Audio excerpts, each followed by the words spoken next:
Fade camera in, and there we are. Hey everybody, Ooh, it's RPG Help Desk Live. Hi Lampy, hi Dark Jackal. I see you two already chatting in the chat, so yay! Hey everybody hi else that's here too. everyone. Hi, good morning. Well, I guess it's morning for some of you. I know. I always just say good time of day because it's like I don't know where these people are at. Well, some of them I Hey know where y'all. they're at, but yeah. Cool. That's close enough. Hey y'all, how you Yeah. doing? Dark Jackal says good morning. Good morning. It might be morning there. I don't know. I work with a lot of people on the West Coast, so I'm typically, even though for me it is not West Coast time, typically I'm always operating on West Coast time.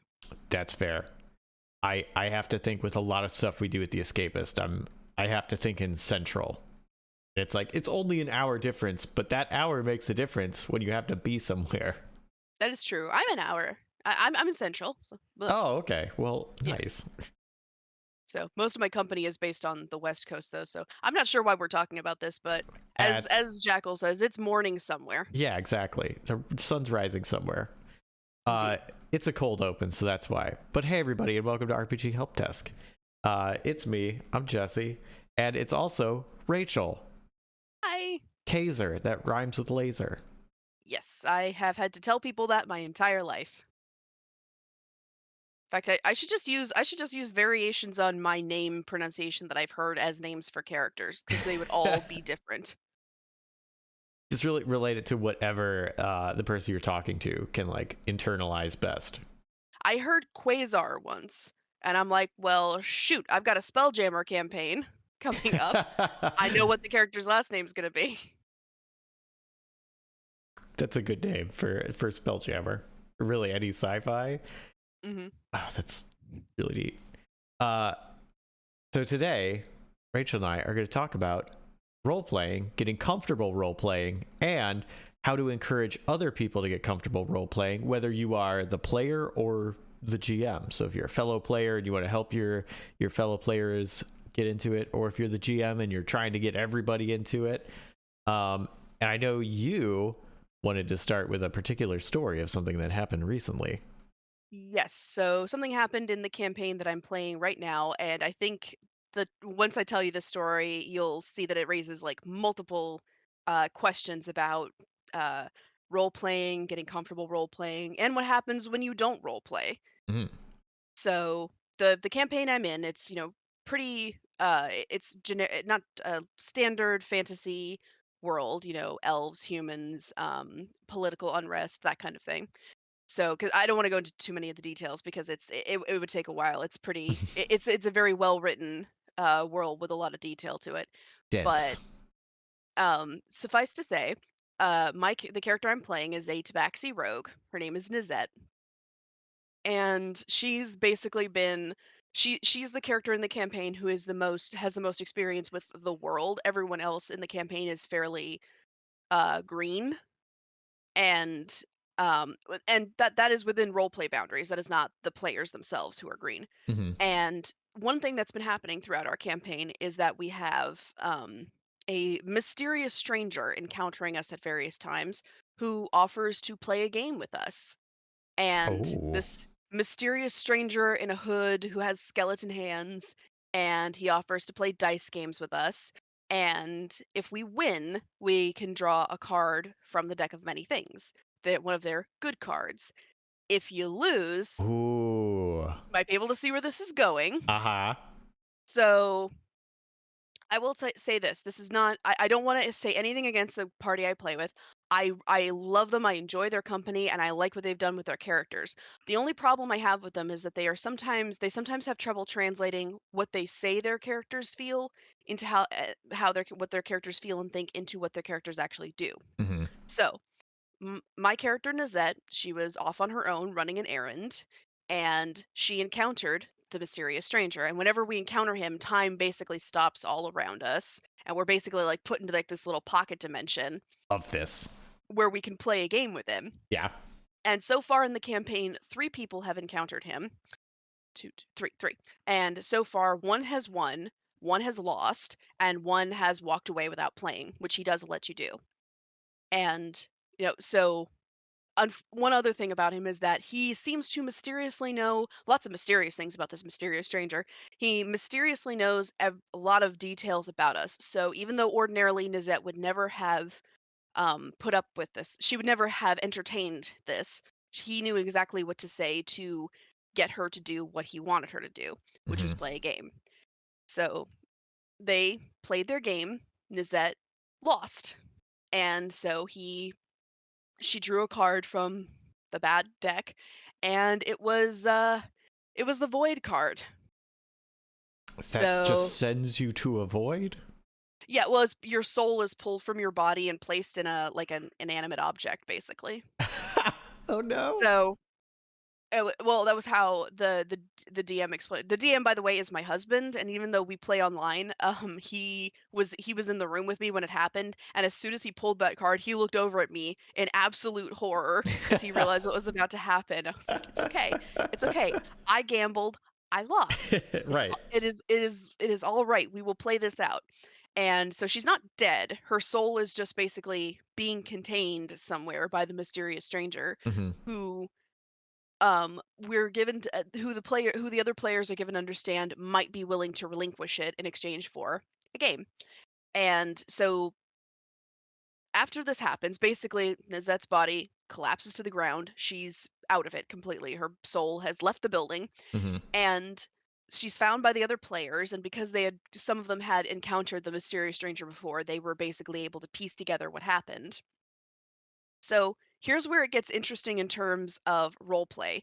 Like I said, they have trouble sometimes because I've been told multiple times by these other players that their characters really like Nizette, they really look up to her, they call her mom, but to date, none of them have ever actually like interacted with her in that way. They've never actually told her that in game, Mm. and it has, they'll tell me that out of character when we're talking about it. They're like, "Oh, is that so cool? Oh, Rye really looks up to her," or the paladin really looks up to her, the warlock, whatever.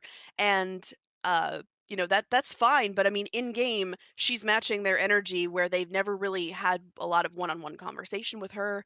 And even though I've dropped some breadcrumbs about her backstory, they've never really picked up on them. And so when this happens, they determine that that since her soul is no longer in her body, it's probably elsewhere. So they take her to like a local shaman lady to try to find out if they can find where her soul is, just a general area. And As you do. one thing I've been keeping back from the other players is that Nizette is not the character's birth name. And Ooh. they've never that was I'd planned for that to come out like at some point, maybe with, some lore drops. But what happened was they take her body to the shaman, and they tell her Nizette's name. This shaman lady tries to find the information they want, but then she says, "I'm sorry, without the person's true name, I can't find what you're looking for." And two of the other players immediately think she's conning them. And I will say that again, my husband and I shared like this look as soon as they mentioned that, of like, "Oh shit," because we had not planned any of this, by the way. Me drawing the void card was a complete fluke. Hmm. But so two of the players think she's conning them. Two of them have immediately realized what has actually happened, which is that the woman that they have been traveling with for 15 sessions, by the way, up until this point, and this is why I was getting a little frustrated with like the kind of like slow crawl of the role playing. Hmm. Suddenly there's consequences to their lack of role playing, because not only do they realize that they don't know her real name, they realize they don't know anything about her because they have never bothered to find out anything about her. So they have no leads Oh whatsoever on trying to get her back. So they have options because the DM is not completely evil, and so they're going to try and get her back sometime in probably the next few weeks. So we shall see if they manage to succeed on that. no. Oh my But gosh. with regards to role playing, I think y- I'm hoping you agree that this sort of raises some interesting lines of thought on role playing in Yeah. campaigns. Not just the importance of it, but also not only do we know how to get comfortable doing it, but also maybe there should be consequences for not engaging with role playing so much. And this case Absolutely. it was a completely unintended consequence, Hmm. but still, it was a consequence nonetheless. because all of Nizette's role playing thus far has been with NPCs in and trying to drop breadcrumbs to the party members that they have not picked up on yet. I had actually told them a few things that they could use to try to find out more about her identity, but they have not. I think they actually forgot about those things. So, yeah, it's like through no planning on my part or the DM's part, they have been put in a very tragic and complex situation, I think. Yeah, that is tough. If they have no real information on you or your character, like, ooh, man. I love that. And unintended or not, I love that as a consequence for role playing, because that's a thing that I like to do Mhm. to try and encourage it, is like have a situation where either the lack of role playing shows you that there was a flaw in that, or Mhm. that the solution is you do have to role play through it. Like, it's Right. not a combat, it's not a puzzle, it's like you have to talk to this person or something like that. Yeah, and I mean, not only is it a consequence in that they have no easy route to try and get what they want. And by the way, immediately after Nazette apparently died or went into a persistent vegetative state, basically, Hmm. all of a sudden the characters are like, "No, she's our friend. We've got to get her back." And they were suddenly like the characters were expressing sentiments that the players had only expressed up until that point, and that was when they tried to take her to the shaman lady to find more information, and wham! Suddenly it hits them that they don't know anything about this woman, which yeah, it was a very it was, kismet circumstances, but I do think that is something, not only the importance of role playing and how to bridge the gap between showing and telling, or yeah, telling, showing, you know what I'm trying to say. Right. Showing instead of telling.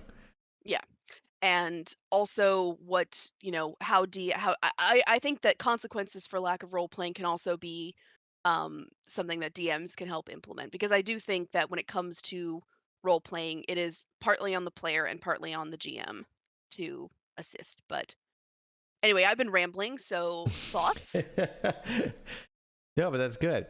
Uh, Monday says, "Please put me in a magically induced coma." Yeah, sometimes that's what you want. Just be like, just let me. Hmm.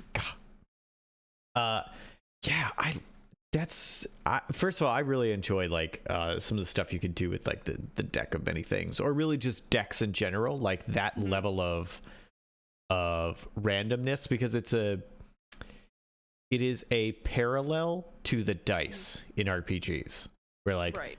everything you want to, most things you want to do, you have to roll dice and you have, some sort of modifier, but the dice add that level of uncertainty.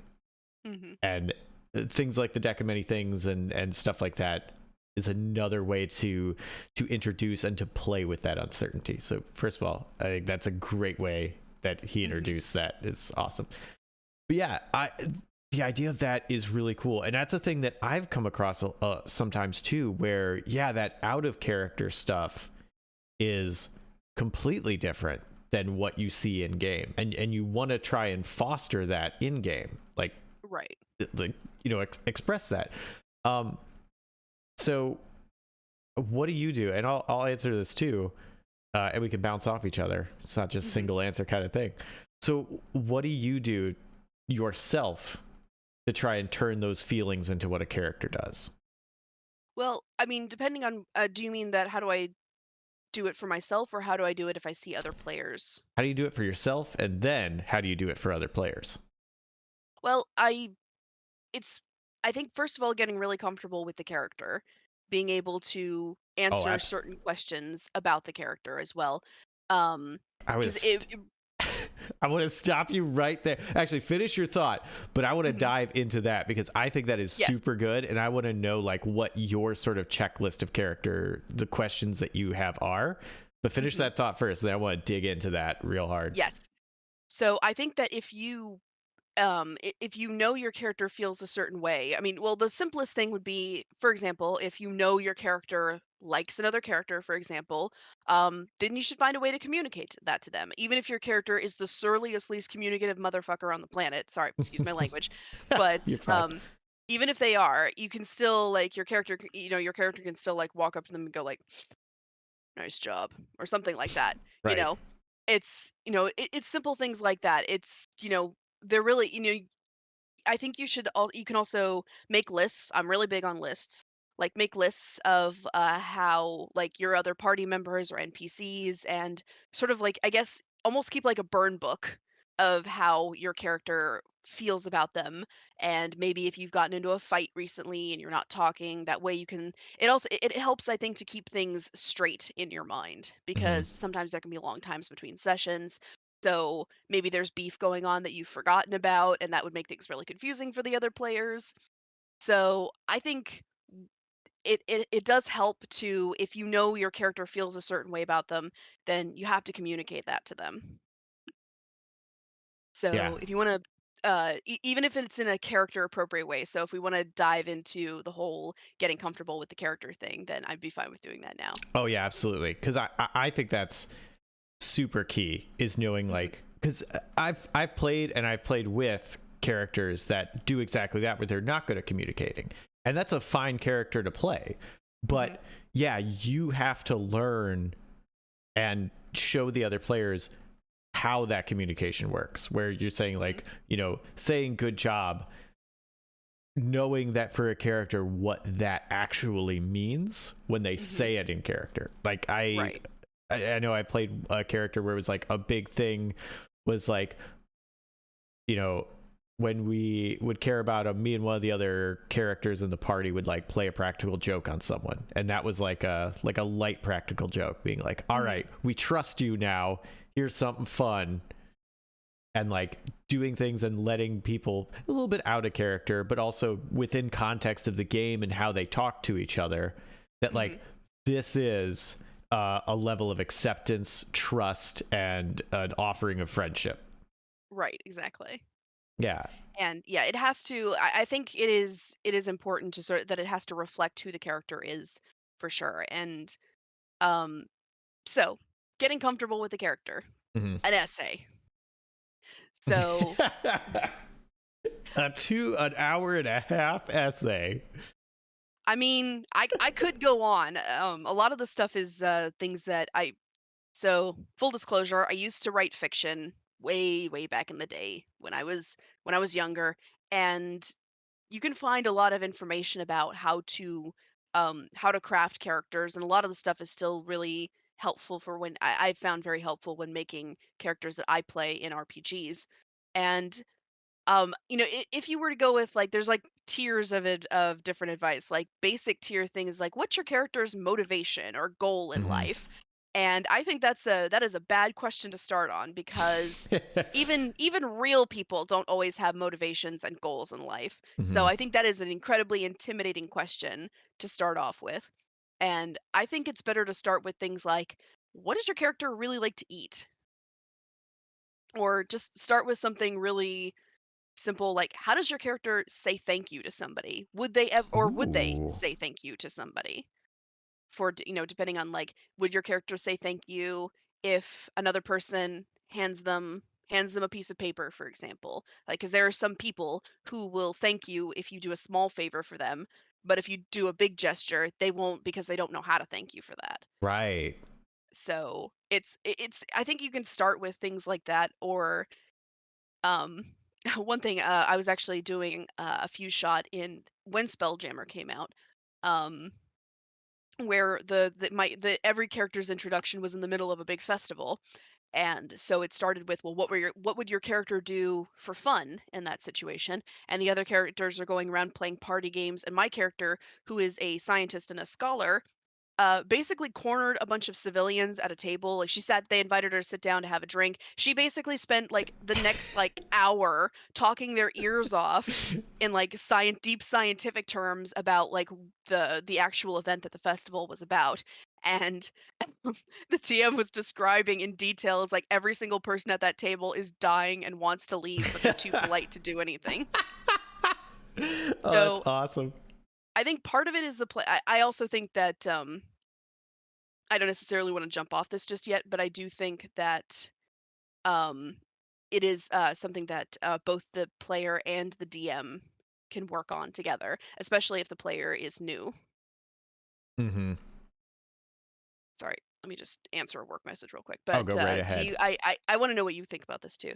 Oh yeah. So we were talking about the, Getting into their. character. I think several things. Like one I try to think about, and I've done a few like posts on my website and stuff about this for like, hey, you could do this with your stats. Like I have a thing that's like, look at your stats and this is what it tells you about where you're from. Or you could just completely make it up if you want, because that's super fun. But like, what is your upbringing?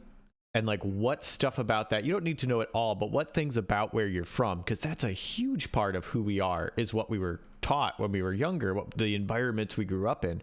What parts of that do you accept? And what parts of that do you reject? And how does that inform the character?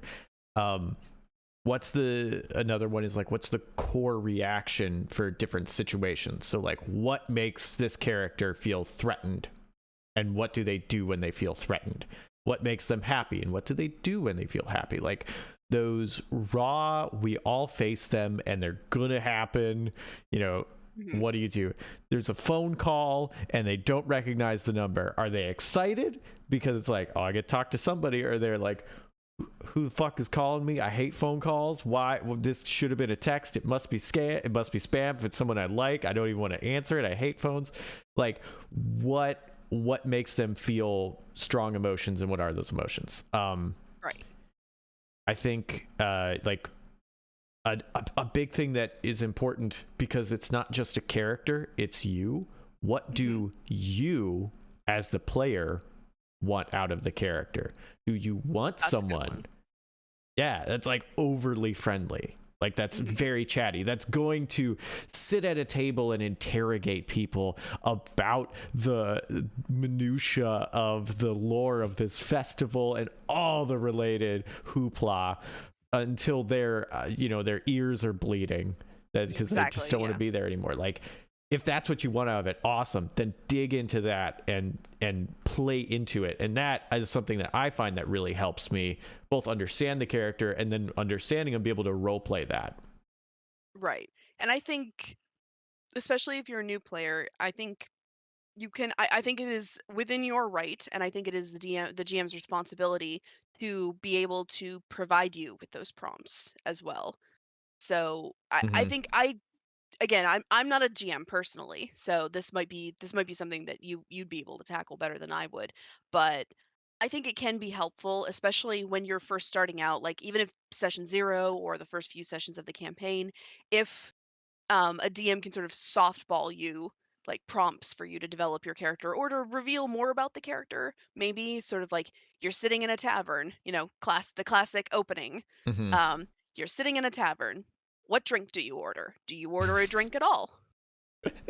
And Yeah. you could, if you're, sheltered paladin from a holy order or something, you're probably not going to order a drink. If you are a hard living rogue who has seen some stuff in her life, you're probably going to order an ale, that kind of thing. Mm-hmm. So, I mean, I like starting with like the little building blocks like that, because you can also flip it and that would be just as interesting. So you could, the paladin could be like, you know what? I've never had an ale before. Let me see an ale. I'm sure I can. Let me have an ale. I'm sure I can handle it. Or the rogue could be like, no, I don't know this tavern. It is too dangerous in here. I'm gonna order a water because I don't trust any of these people. So like it could go like there's no one right answer in any of these situations, but there is, you can start with like the basic and then you kind of graduate to the other levels. I think once you get a good grasp on crafting a character and understanding a character. Yeah. We're going to end up ping ponging a lot, because it's like this, exactly what you said is going to make me say something else, but we'll stick mostly to the theme regardless of how we get there.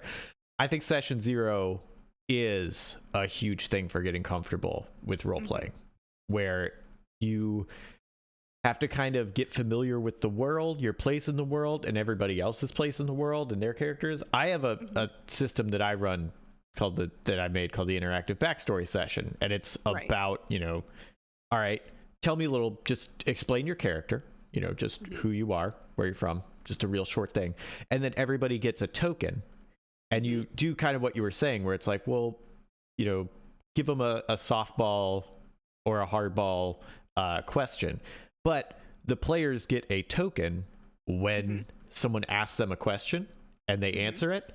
So they're getting rewarded with something. And then when they want to ask a question, they spend their token on another player, and it helps gain a level of interaction between people. And getting comfortable with interacting is a huge part of it, because it's not Yeah, just yeah.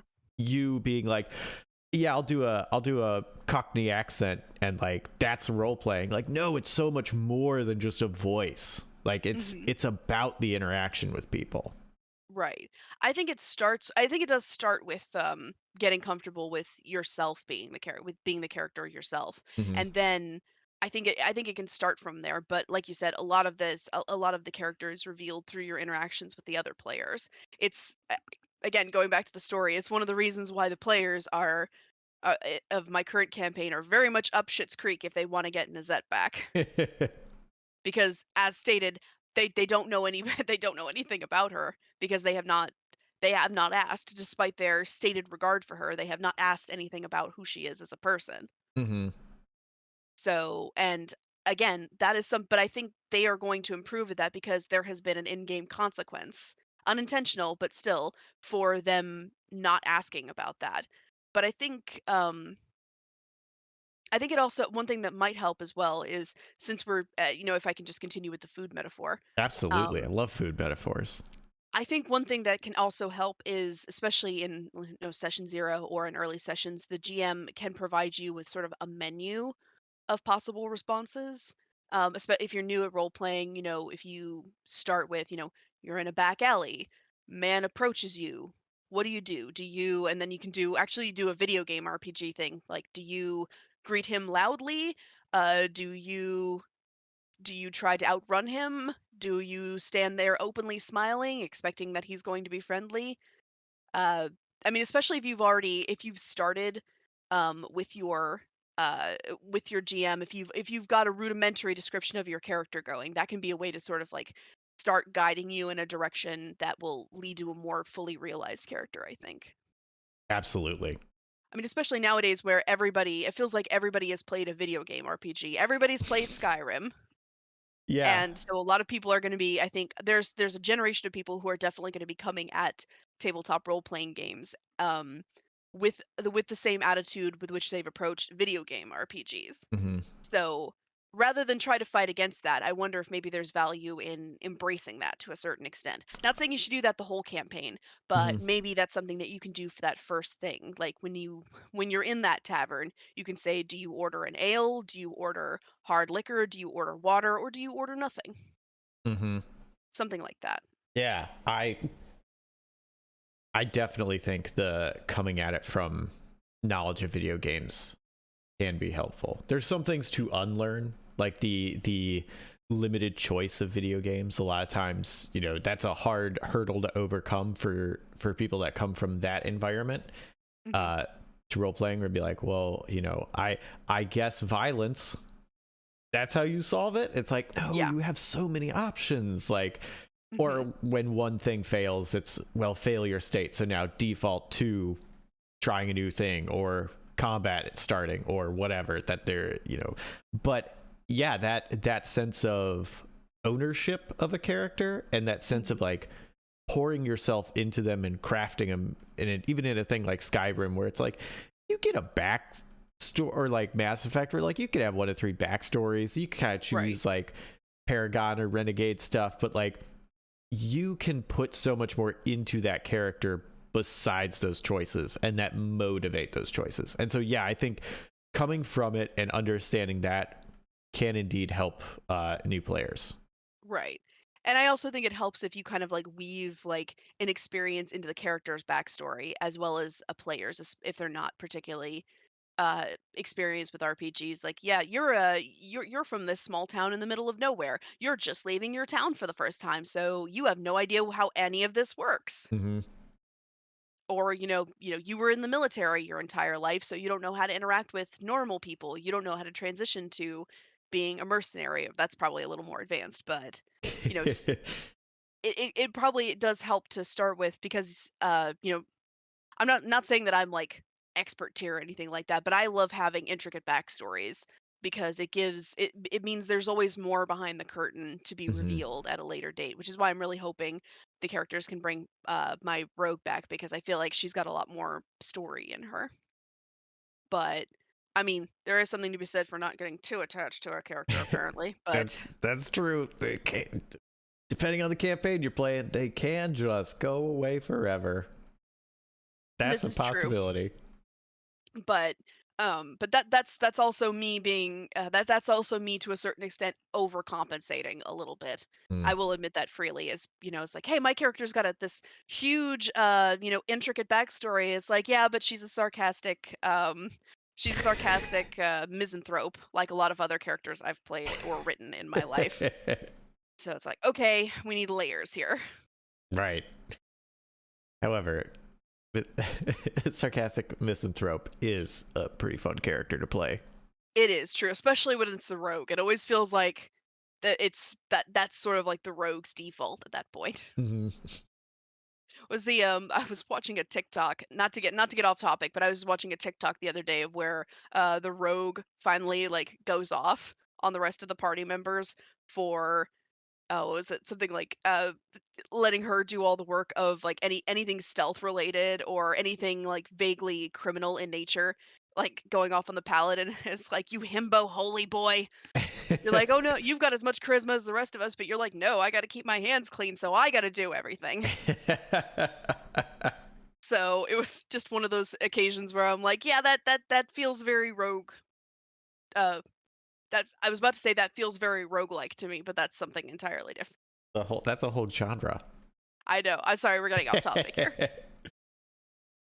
Okay, so But having characters, we were talking about, I stopped you on your first example of mhm, how to get a character to feel mhm. like what you want them to do. Do you have more on that? That was Um, also a while ago. So like yeah, if you're yeah. like, no, I've already forgotten, Rewind, that's okay. rewind. No, no, no. I think that part of this is on the situation that you're in because it depends on combat. I think whether you're role playing in combat, whether you're role playing out of combat, it depends on the scenario as well. But I think you can really one thing that I think DMs can really encourage players to do is get really comfortable with the downtime between combat because obviously Hmm. I think when you start an RPG, you are going to one of the first things I think a lot of people are going to be really into is combat and the actual rules of it because I think that's the part that intimidates a lot of new players. Hmm. So it's the part they focus on the most. So I think one thing as well that might be helpful is offering downtime up front. So not necessarily it's fun to go straight into battles, but I think if you also offer some space around especially at the beginning to start and to, start with like the softball questions, start with the scenario that might also be helpful, especially if newcomers are braced like, oh, I'm going to start combat anytime now. I better get my stat sheet up. I better have all my spells ready, that kind of thing. Hmm. So I think that is something that the DM can try and do as well, is offer a little bit of breathing room up front for people who might not necessarily be experienced with the role playing to try it if they feel so comfortable. I mean, I think it's worth acknowledging there are going to be a lot of people who just aren't going to be comfortable doing a lot of intricate role playing. And that's all right. That there's nothing wrong with like wanting to be like, yes, I am here just to do my job as a soldier. I am here to kill all the bad guys, that kind of thing. I default to Warcraft with the not Warcraft, Warhammer with the Hmm. whole like that's how I picture all the soldiers in Warhammer talking. That's probably accurate. Yeah. But yeah, you don't have to necessarily, like I said, there's going to be some people who, no matter how much you get, no matter how much leeway you give them, are just not going to be comfortable role Hmm. playing anything that's either too complicated or too dissimilar from themselves. And I think that's totally okay. Yeah. I think you'd mentioned a thing that made me think this. I think the big thing for on the GM side Hmm. for helping players is rewarding role playing. Mhm. A thing that I'll see, unfortunately, sometimes is like you only gain XP through combat. Mhm. That's teaching people that the solution to every problem is a hammer. Right. Like in that there's no reason, like it might be fun to roleplay a little bit, but there's no Mhm. like intrinsic reason. There's Right. no game reason to do it. And if players can talk their way out of a situation, Yeah. reward that. If players can gain information through role playing, like reward that. Give them the fact that they're willing to, buy a drink for someone, talk to them, do something to socialize. Like allow them to get some vital information, or Mhm. a deal at the shop, or whatever it is that they find intriguing or that they find rewarding. Right. Sweet, absolutely do that. Because yeah, and even sometimes just social connections. It Mhm. depends on groups. Everything is unfortunately, well, it depends on the group. But a huge thing I found with some of my groups is the best reward I could give Mhm. wasn't equipment or XP, but it was a reliable NPC comrade that they Mhm. could make contact with again in the future and would have a positive reception of them. So like, hey, we need to rent a spaceship. Well, we know someone that works at a junkyard, and like we might be able to do, like, that's what mattered to them. And so being able to reward their role playing with making those connections, so that then when they need information, they need a thing, bam, they know where to go and they're Mhm. excited to go there. Yeah, and I think that also gives that I think that also could make it easier on the DM as well, especially because if you know the people who your player is most likely to interact with, it also means you can create more intricate NPCs of your own because you're not because I think you will know like these people like there's this one merchant that everyone loves or there's the person who owns the junkyard and they're probably gonna go to him with this next objective because that makes the most sense. And so you can sort of develop the relationships as well, which also offers, more uh opportunities for deeper role play as well. Mm-hmm. I actually Totally does. Mm-hmm. I had a thought while you were mentioning it like Yeah. rewarding social bonding as well. I never thought about this before, but what do you think about like doing a sort of Fire Emblem system where when people are, when players are more closely bonded with each other, maybe it offers also advantages in combat as well. I 100% do that in usually non um, direct mechanical ways. Like Mhm. if I I'm very much of the kind of rule of cool, Mhm. or rewarding role playing. And if two people have been really, chummy as characters, and Mhm. they're in a situation where it's like someone else is in a dire, it's like, oh, this person is, in a bad situation, and I think I want to help them, and I think what they're going to do is this, even though they can't communicate with each other, Mhm. and they know like out of character what the other player is going to do. They could Mhm. say, hey, I'm familiar, I've spent all this time, we go out drinking every night, I know when they're, got a back to the wall, this is how they're going to react, so I'm going to instigate this, and that will aid them in it. And it's like, all right, cool. Like if they've done it, Mhm. sweet. Everybody just heard my Slack notification, don't worry, it was mine. um I didn't hear it. So. Although I've been hearing my own Slack notifications. okay, everyone on stream's gonna hear. I'm gonna close Slack real fast. um so like, yeah, and having that be, okay, well, you can do that, you can act that way because you know it, or you get a bonus to your action because you are familiar with them and you are helping them and you're doing something is going to aid them, Mhm. or they get the bonus because you did this thing. Yeah, Yeah. I think absolutely, even if it's not baked into the mechanics of the game, I Mhm. pretty much always do that.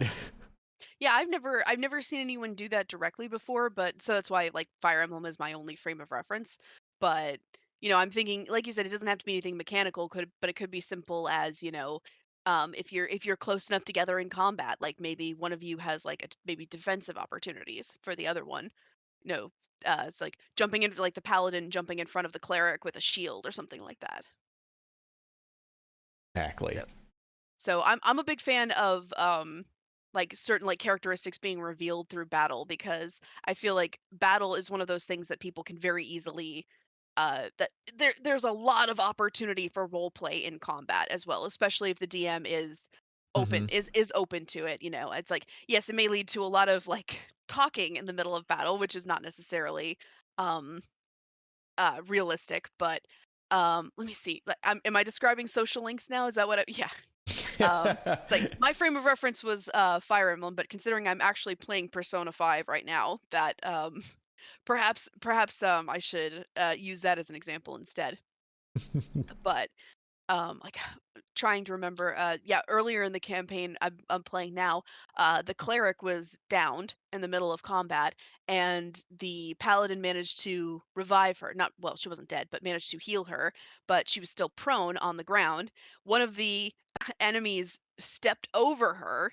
She reached up and bit a very sensitive area of his body. She's a knoll, so it Ooh. and he was an elf, so it didn't go very well for him at all.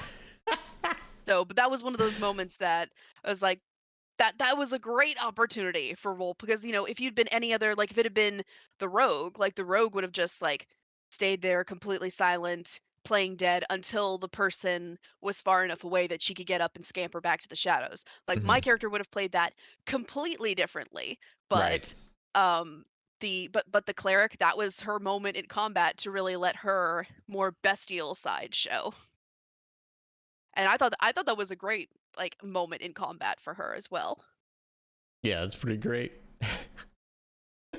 Yeah, it's like, are your instincts to I mean, that's excuse me, that's I mean, it's as simple as like what you do is like, do you have a fight or flight response? Like, I Hmm. think that's one of the simplest questions that you could ask somebody when they're building their character. It's like when combat breaks out, okay, do you dive into the fray swinging your hammer around, or do you run around to the side of the building and ready a fireball just in case somebody Hmm. pokes their head around? Yeah. Because I think either are viable options. Like there's no wrong answer at all. That's one of the things I love about RPGs is that there's really not a wrong way to do things. I mean, Yeah. as long as you're being respectful of the other players and the DM's rules, I don't think there's really no wrong way to build a character in this situation. So any one of those things is viable. That's what I love about it. Oh yeah. There's so many options. It is so great. It really is a game of imagination, and It is. like with a level of rules to keep everything semi-balanced and things Mhm. fair and like make sure everybody gets a turn. But yeah, it is so open to like what you can do in your interpretation, like what you want to do with the character. Yeah, uh I think if mhm. I think even if you wanted to start in combat with role playing, I think that could still there's still opportunities there. Because I know I said at the top of like maybe it'd be a good idea to not jump right into combat, but I think even if you jumped right into combat, that would still reveal a lot about the character, both to yourself and to um the other players. Sorry, Lammy said, did Jesse just say D&D is balanced? No, I said RPGs. Yes, indeed. Very different. That's a specific game in the game genre. The um genre, yes. Yeah, there was a thing that you mentioned that made me think of a thing, and now I forgot it. And Was it it was about combat, something related to that, but oh man, fight or flight, role that playing was it. Fight or combat? flight. I Yeah. think that's a really good one. Is okay. So combat happens, fight or flight. I think knowing, Mhm. like, well, default, where would you probably fall is a good thing. I think a good follow up to that is okay. What would make you choose the other one? So like if Yeah. your default is flight, fine. But then what would make you go, but I gotta do it? Like, is a friend involved? Is a stranger Mhm. involved? Is like someone that you view as weak or disempowered involved? Like, Mhm. and then what would, if you want to go in, like your first reaction is to stand up, what would make you go, this is a bad idea, I shouldn't? Is it the enemy is too powerful? Is it that your reputation is on the line? Is it Mhm. that, you're not sure what the consequences are? So now you're like, all right, I don't know. Like knowing that and diving into those, like sub layers of fight or flight. Right. It is, again, helping to understand the character, and thus the more you understand the character, generally the easier it is to roleplay. That is a good that is a good point. Yeah, because it's not you don't necessarily always have to stick to like one like because like characters, people are complicated, and People there's are. yeah, I think for me one thing that's always that is I always come back to. This is a personal thing, so I don't know if this would be helpful for anybody else at all. But so Jesse, you may not know this about me, but I really like mysteries. I had no idea. The entire shelf of Nancy Drew's things over here. You've never seen those before. Oh my gosh. Never This heard is you talk yeah. about Nancy Drew. Never heard me talk about Agatha Christie, any of that. But one of my favorite books is the novel Death on the Nile by Agatha Christie, and that is a Poirot novel. I'm just explaining it for the benefit of the chat. Of course, you've read it, Jesse. And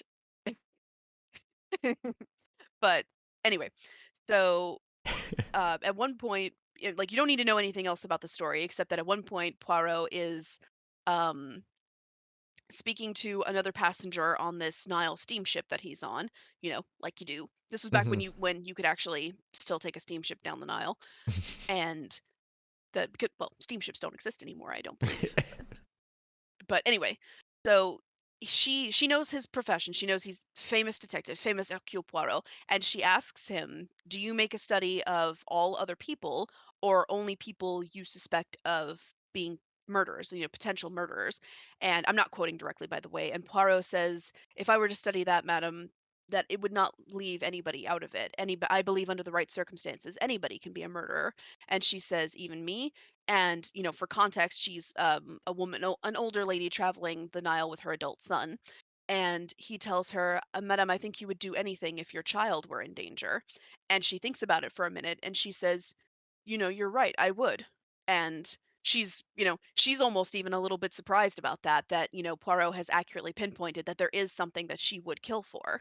Hmm. And that's something that I think about whenever I build a character. And again, that is completely my thing. And I think that might be a little that might be a little intense to ask somebody who role plays. But I always think, what would motivate my character to, to kill, to die for? Hmm. And that's a little bit like more on the scale of like that's really intense. So I don't expect anybody else to go along with it. But it is such a simple thing. Like what matters the most to your character? Yeah. I think, I mean, for some people, yeah, I think that will be too intense. For a lot of RPGs, combat's a big deal. So knowing what, like, motivations of what would make you get into a life or death combat situation, probably a Mhm. good thing to know. That is Um, true. and like how, because if you think of your character as someone who doesn't like violence or like Mhm. doesn't want to fight, and then when a fight happens, you just default to, well, I am the tank, so I will step into the front lines, I will bash thing with mace, I will hold up shield, and then I Mhm. will wait for it to be over. Um, like that doesn't really gel with the character if you keep those separate. Like, why Right. would the person who, if they bemoan violence, be in that situation? Right. And there's reasons that you could connect the two, like maybe even explain why that dissonance exists. You could I mean, my first thought would be like, was the character a soldier? Are they acting on some kind of deeply ingrained instinct when they enter Hmm. combat, as opposed to like, this is not what I actually want to do, but this is what I feel compelled to do in this Right. moment. But yeah, so that would be my first thought as well.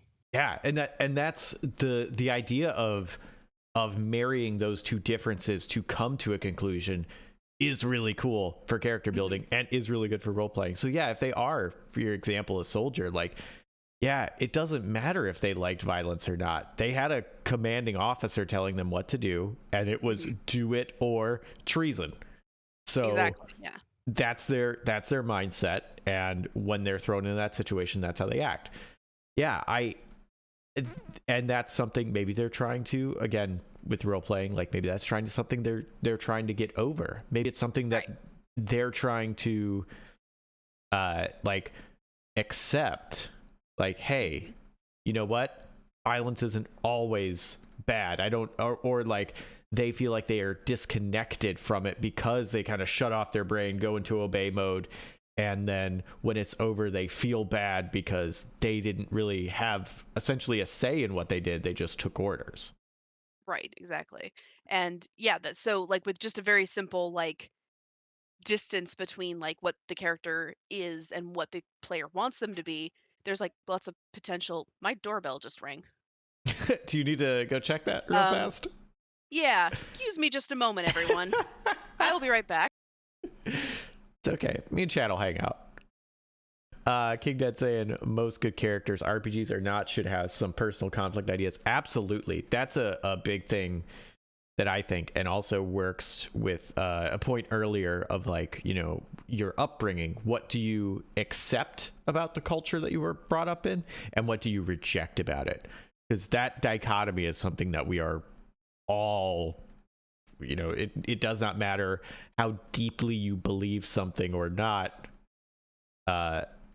You know, like there is something about what you've taught that you do not accept and that you reject in some fashion, and something that, you know, whether it's, you know, whatever it is. So yeah, that all those layers and all those conflicting ideals and like how you feel about one thing but how it might not translate directly to another in the same way, that's how people be. All right, now stop talking about Rachel. Sorry about that. It was a meter reader. Oh, fun. Yeah, so didn't expect that, but what are you gonna do? I guess I answered the door, but Yeah, basically it was just like, hey, can I get into your can I get into your backyard? And I was like, yeah, sure, go ahead. The homeowner was actually expecting you for once. I just didn't realize they would ring the bell. Oh, got it. Probably make sure if there's no dog back here, right? I'm gonna make sure they know I'm here. Yeah, well, which is good because my dog is, she's not in the yard right now. She's in the hall, but it's good that I know they're back there so I don't let her out for her afternoon bathroom break. And that's why they let you know. Exactly. So I, anyway, you could role play a meter reader. That's how you get into all the. That's how my rogue gets into all the properties. that is the best. Like that was the thing. Of I love the idea of disguise with no like magic, no like points. You just go into it like I arrive in a, you know, a jumpsuit and hold a clipboard, and I'm like, I need to check the vents, Yes. and like, who's gonna stop you? Yeah. I mean, my to for the record, my rogue does carry actually like merchant like goods and whatnot. Oh, for goodness sake! Excuse me, just a moment, Jesse. I'm so Okay, sorry. it's okay. Zero carry clipboard. Clipboard is excellent. I had a friend of mine who played a really sneaky character that had like points in stealth, but it was mostly like you know, flavor related. And the two, he had like three costumes he always had on him, and one was like a worker's uniform, and the other one was a priest's uniform. And it's like wherever you can always get into somewhere dressed as a maintenance worker or as a priest. Yeah. Isn't priest considered one of the identities that, you're not that spies are not allowed to disguise themselves as? Oh, I have no idea. That I've heard that there are certain identities that international spies are not allowed to use, and one of them is religious figures. that sounds like a rule that was made to be broken. Like, I That just that sounds can't like what they believe people tell you. respect it. Yeah. That sounds like what they tell you so that you then won't suspect the religious figures when they come when they come. It's like, "Excuse me, do you have a moment to hear about Jesus Christ?" So sorry about that slight derailing. I don't actually own the house, so I had to text the homeowner Oh, okay. It's and all let her good. know the meter reader was here, and she Okay. called. So anyway, Let's yes, talk about back to the role playing. the two best costumes to wear as a disguise. The maintenance Mm, uniform and the priest outfit. yes, those would both work. And I also fun fact, my rogue actually does have disguise self, and one of the things she always disguises herself as is the fantasy version of the little gray man, which is just the most generic looking human man you've ever seen in your life. Somebody who would never stick in your memory in any under any circumstances. So she can literally just disguise herself, basically like wear put the little gray man in any uniform or in any like commonplace outfit, whatever, park him in any situation and nobody ever looks twice at him Hmm. because he is the he is the most boring, unmemorable person in the world, and that's her like go-to alternate persona. That's a good one to have. So, because I've again, it goes back to the role playing because the character has in the world that the DM has crafted, there is a sort of divide between like so you've got the people of like the invading empire, and they're all like humans and orcs and Goliaths and tieflings, and then you've got the people who are native to the country um who are elves, who are tabaxi and fairies and gnolls and other various like more exciting races. Actually, my team calls ourselves the menagerie because we are a tabaxi, a gnoll, a kenku, an owlin, and then two half elf children, basically, who are just it looks like these two kids walking down the street with a bunch of their pets. So That's awesome. not even offended in the slightest. But anyway, so this character so like the rogue has been in a lot of areas, so she's been like on both sides, so she's been in like the main cities where there's lots of humans around, lots of people of different the empire, the imperial races, and then you've got a lot of people who are she's been in the more fey areas where there's fey races around. So she's got like a good cross section of everybody. So that's why I think she came up with her version of like the least memorable person in the world. So, but yeah, that was something I came up with an in story like reason for why there's one disguise she always goes to. But like that's another thing I think you can do is I think you can also like depending on what items you give your characters, I think it's also good to try to come up with in-game, excuse me, reasons for them to be using those particular items. Like if you've got, Absolutely. winged boots or something, like that's a good place to start. Like if you say the character just has winged boots, like okay, where did they get the winged boots? Why do they care about winged boots? Like, Yeah, were they, why it why do they is, want to fly? yeah, like, were there a situation where that was useful? Is it a family heirloom? Is it like Hmm. they just love flying? Like, what is it that makes that over all the other things they could have the thing they wanted? Exactly. Um, yeah. So sorry, the whole just having to get up and do other things that just kind of derailed my. I'm trying to get back on topic. Sorry about that. Totally fine. If you have something directly related, we can go to that. Or I have another question. I'll take your question. Okay, so you mentioned that you do playing and but aren't currently GMing. So Hmm. from a player perspective, and I know this from like both a player and a GM, and I'll try and answer it both ways. Well, I did a little bit, but uh, how can for you a GM help you getting into role playing, especially if you feel like you're struggling with it?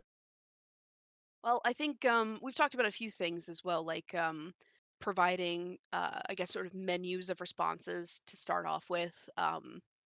And it doesn't even have to be a menu; it can just be sort of like more gentle prompts than that. Especially if you're just starting out, or sometimes it might even be helpful, even if you know role play. You've played RPGs, but you're starting with a new character. Especially if it's a character you've never played before, like like who has a life circumstance that's very different from your own, that can help. So starting with a couple of like soft serves, if you will. And let me see, I think one thing we haven't brought this up yet, but I think this is something worth mentioning. One thing that a lot of they don't necessarily need to do it in a certain way, but I think it's helpful when GMs ask you beforehand what you're comfortable with and what you're not comfortable with. I think we've talked about this before that GMs that like, there's this thing online where you can have consent checklists, which is like that just puts it all on paper so that everybody knows and everybody can remember. I'm not comfortable with this and this happening in this campaign. So if we can avoid these topics, this would make it easier for me. So Yeah, I think that's a good place to start is finding making sure that that the GM knows ahead of time and that the player knows ahead of time what both parties are comfortable with and what lines they won't cross, Hmm. um, whether they will handle certain story aspects tastefully as well. Because I mean, this has never happened to me personally, but I've heard the horror stories of people who have joined GM, especially women. I mean, I hate to say it, but who have joined campaigns and been confronted with some extremely problematic material, especially if they are themselves playing a female character. Hmm. And and I think that also helps weed out ahead of time, uh, conflicts of character, let us say.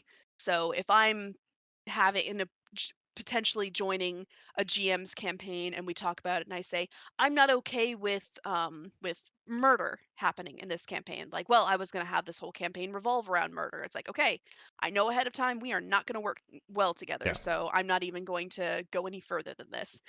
So I think that can definitely help as well because even if don't necessarily agree on some points, knowing ahead of time what they are and aren't comfortable with, that cuts both ways. I think that can definitely help both player and GM. Sorry, I need water. Oh no, go for it. Yeah, I totally agree. Having pre-established, I know Discordia brought up, yeah, lines and veils is usually Mhm. is a very common phrase for that, being like, here's where when it happens we'll kind of be like, yeah, and it's off camera, and Mhm. here's where if it, we just stop, we don't go past this line. So a line Mhm. and a veil for those who don't know. um yeah, I having that, oh man, I mean, that's good for every part. Role playing, definitely, because then you're familiar with the world and what it's expecting, like how serious or comedic is it, that's all really important. But also, yeah, just knowing, okay, well, I know I won't have to deal with X, and Mhm. that makes me comfortable. Yeah, that definitely helps because a lot of it, I think a lot of it is comfort level, especially when you're just starting out. That because there are a lot of people who are not it takes some practice to be like, okay, here is this person who is separate from me, and I'm Mm. going to behave in a way they would behave, not necessarily the way I would behave. That does take some practice as well. So I think that is just getting that out of the way ahead of time and saying, okay, we are definitely not going to delve into this subject matter. We might delve into this subject matter, but it'll be handled tastefully, Mm. something like that. So that's definitely a start. I wonder if perhaps because I know there are a lot of GMs who have certain players that they know really well and are really comfortable with. I wonder if it might be a good idea to, in some way, attach a new player's character to a more experienced player's character. So, like, if you've got one, like a knight, for example, played by like one of your, like a player you know really well and trust really well, maybe this new player can be their squire or something like that. Yeah, have an in-game connection where Mhm. they can assist them in what they're trying to do. Yeah, and that's a built-in relationship that you've already got, and it makes it easier because like maybe the squire is really shy and doesn't know how to speak his mind to the knight, Hmm. for example. Because that like there's like in that situation there are built-in reasons for why maybe the character is not as expressive. Like the new character has trouble expressing themselves around the more experienced player, and the more experienced player can be like, "It's all right, just say what you mean. I won't be offended," or something like that. Just I think it can help to have a sort of a built-in connection to the world already when you're starting. That way you're not just completely a babe in the woods. Absolutely. Stuff like that really, really can help. Um, I think the very first game I ever played, RPG that I played, tabletop RPG, I came in just to see the session, and the GM was like, "Well, do you want to play?" And I was like, "I don't know what the heck I'm doing." And he's like, "Here, this character has like they were a martial artist, and their sensei was an NPC." He's Hmm. like, here's just play the character. Like, in that, Hmm. it was actually the reverse of that, where I was playing their, like, the person they're looking up to, uh and like, It was actually a lot of fun. But yeah, that was helpful to have that other character, because then if I wanted to, if I was uncomfortable with something, or like not uncomfortable, like something bad was happening, but just, it's a new situation, I'm not sure what to do, relying on that person Yeah. was very helpful. Yeah, I mean, of course, that relies on the DM having like full, like more complete knowledge of the more experienced player because you don't want to Hmm. you don't want to pair a less experienced player with somebody that you know isn't going to be very helpful to them because as stated, people can play a lot of RPGs and enjoy them, but still not be very good at the role playing aspect. Hmm. And and again, I will just say, disclaimer, you do not have to be like a really intricate or deep role player to enjoy RPGs. I really don't think you do. But I mean, I think it makes the experience better, but that's just an opinion. But yeah, it does rely a bit on on the GM having knowing the more experienced player really well and knowing, okay, they are definitely going to be able to help this person out and they're going to provide this person an in into the world. But I think if you have that kind of relationship, that is invaluable for helping new players get more comfortable in the role play scenario. Totally agree. That's a excellent point you have made. I mean, Props to you. connected backstories in general. I mean, even if Oh you've got yeah. two new players, you can just introduce them to the world at the same time. Like maybe they're from the same hometown Hmm. and like they're friends, they made a pact to go into the city together or something like that. Or maybe it's like I'm like picturing like a cyberpunk setting where, like two completely like alteration free kids enter the city for the first time. They're like, wow, look at this. And like that gives you like that way you can like bring them in at the same time. They're not You don't have to describe like two different scenarios for bringing them in. I think that can also be, and again, it gives these two people who don't know that much yet an inherent connection to the world around them, even if it's Hmm. not, even if the other person isn't as experienced and it can't really help them from the role play perspective. It still has inherent role play value, I think. Absolutely. And that familiarity with the world is also really just helps with role playing, and not in the sense of like, oh, I've read the encyclopedia of my GM's Mm. world, but Right. like just knowing, well, I'm from, you know Swampville, and Hmm.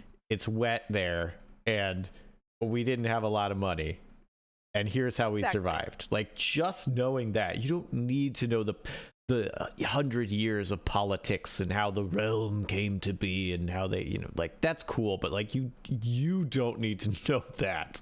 But having a little piece of that world that you do understand, yeah, that does. Yeah. Sorry. Yes, I know somebody is in the backyard and you're not happy about it. It's my dog right here. They're in the dog's backyard. What are they Yeah. doing?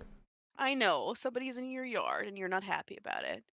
Poor old girl. She's got a little bit of a knee injury right now, so she's supposed to be Aw. resting, but she's very perturbed by someone being in her yard. Mm. But yeah, I think I think it definitely helps to have like a personal connection as well. I mean, even either to another player or maybe to a starting NPC. For example, Hmm. like maybe if you start in a tavern or something. Like I keep going to the tavern, but that's just like the RPG classic. So Right. the bar or the tavern, maybe your character is the like fresh faced new waiter who the owner took under their wing or something like that. So like your session zero could be like the owner explaining to you how the bar works and what the patrons are like, so you have some expectation even though your character doesn't have a lot of experience. I think it definitely helps to not expect the character of a new player to have any more experience than the player does. So make the Yes. character a noob as well.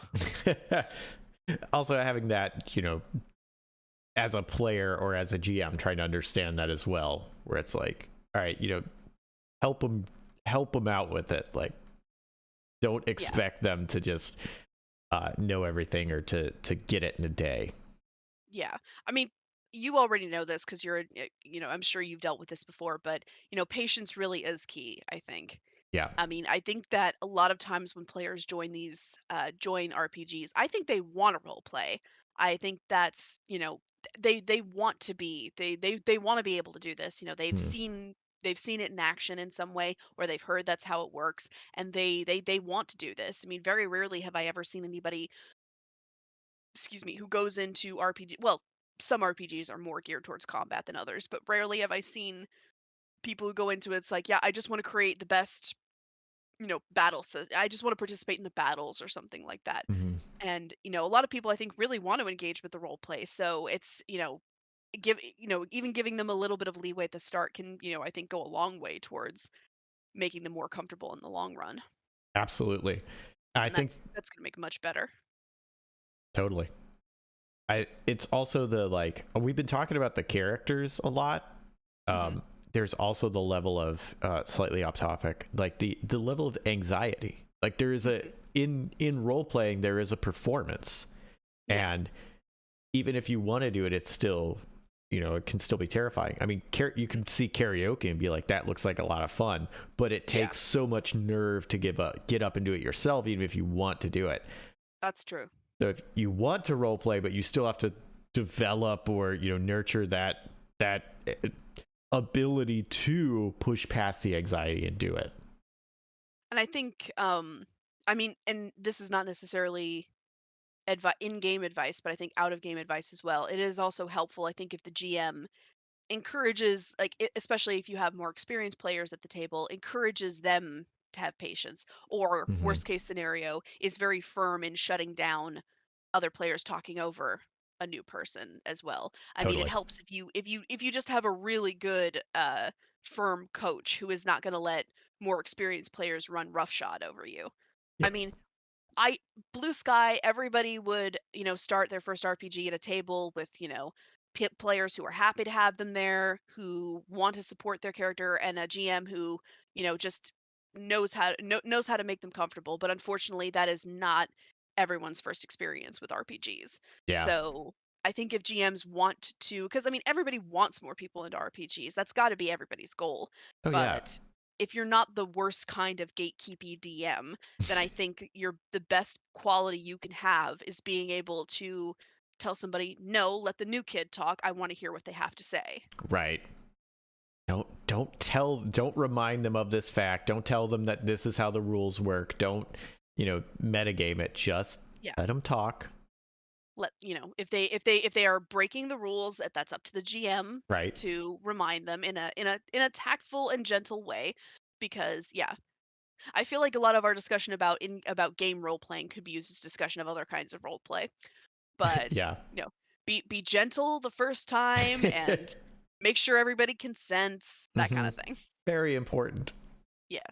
But yeah, I think a lot of it is down to it is the relationship between the GM and the new player is an important one to foster. I would hate to think that I know it's happened, but I would hate to think that there are GMs out there who care more about the players that they already have a relationship with and care more about appeasing, like, potentially more vocal and experienced players than making the new person more comfortable. Hmm. So basically, that's what you shouldn't do. You should, if you've got a new player at the table, you should at least give them. You should make sure they have enough space to try and express themselves. Even don't let other players talk over them, and or rules lawyer them too much. Absolutely. That's a excellent point. I mean, Uh, when I started role playing, I can't think of anything that would have killed my enthusiasm faster than, somebody standing over me being like, well, actually, you can only use this ring in this specific circumstance at this phase of the moon or something like that. Like, nothing would have like made me quit faster than that, because that's so condescending and patronizing. it really is. That's a thing that I really appreciate. I'll mention Jack, who does Adventure is Nigh, is the GM for that, and that I've experienced with D&D, and I know some certain rules, and one of the other players will be like, I want to do this. I think it was like one of them was like, Amy was like, I want to take my cold, my weapon that does cold damage, the big giant's ice cream scoop, and I want to freeze the Mhm. water in front of me. And I was like, I know that's not in the description of the weapon that it can do that. Right. But Jack was like, all right, that sounds cool. Give me a roll. Let's see how this works. It's like, Mhm. good call. Like, because it would, it's like, okay, as a very experienced, that like there's utility items and there's, damage items. And in the D&D system, they are generally very separated. Right. And I think that's a bummer. So, I mean, I think it was a good call because I want stuff to be more, Yeah. utility based than it generally is. but yeah, it was really cool to see that. Like, yes, like he does not want to shut her down. He wants that sort of mentality. Like, Yeah, okay, cool. exactly. How do you do it? Give me a role. Let's see how this goes. Yeah, and it's all about, I think, it, keeping in mind. I mean, it sounds really basic to say, but I mean, when it comes down to it, it's a game, and everybody is there to have fun. So I Yeah. think that is, I mean, fostering an environment where there is fun, where there is a capacity for fun. I hmm mean, that's why I wouldn't recommend necessarily taking. I mean, another thing about role play, as I was recommend, is just don't take it too seriously.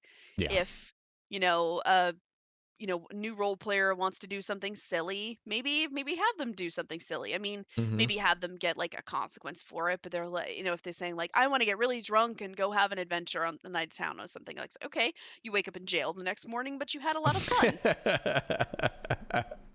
yeah. Yeah, so yeah, I would hope that it's one of those situations where, everybody remembers that the goal is to have fun, not necessarily. I mean, for some people, adhering to the rules is fun, and I understand that, but, we all have different levels of like what we consider fun. And, more advice for GMs. I mean, keep in mind that what one person might not consider fun, another person might, and it's important to make sure that everybody has like their own levels of, make sure you're appealing to everybody at the table. I mean, sometimes players just will not be compatible, and that happens. And I'm not and I don't have any. That's a situation thing, so I wouldn't necessarily say I have advice on how to reconcile that personally. Mhm. But I do think it is important that when you have a new player, you give them like as much, free space as possible to try and express themselves so that they can get more comfortable with it, because you do not want to kill the flower when it's still budding. Yeah, absolutely. Just I'm sorry, I'm turning a goddamn poet today. yeah, it is a fast way to, because again, if they're new, they haven't developed that sort of like thick skin that you kind of get over time, where it's like sometimes you get talked over, sometimes you get shut down, sometimes you just learn about someone's style and it's different than yours and it's nothing personal. But like Mhm. immediately, everything does feel a lot more personal, and you don't really know how to tell that apart.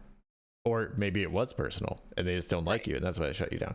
So Yeah. yeah, I definitely agree with you there. Yeah. uh I Yeah, have a lot of oh it go is ahead. on the GM, although I will say a lot of it is on the players too, because I mean, just getting back to what we were talking about, the story I was telling earlier, um, the GM and I in that campaign, we have given the players a lot of extra, a lot of occasions where they might have inquired into the character's backstory. And if she had not gotten the soul ripped out of her, we might have had to find more direct ways of involving with the story, because the players just, I mean, it sounds almost like a failing of the GM, but I swear we were doing everything short of throwing a quick time event in front of them, and the characters just were not interested. And so I think there has to be, I mean, I'm not necessarily advocating for railroading, Mm, but I think there does come a point when you have to say it's like, okay, we're going to introduce this element, and you've got no choice to pay attention to it. right. And it happened inadvertently in this campaign, but Sometimes you got to throw the tutorial at them partway through. yes, basically.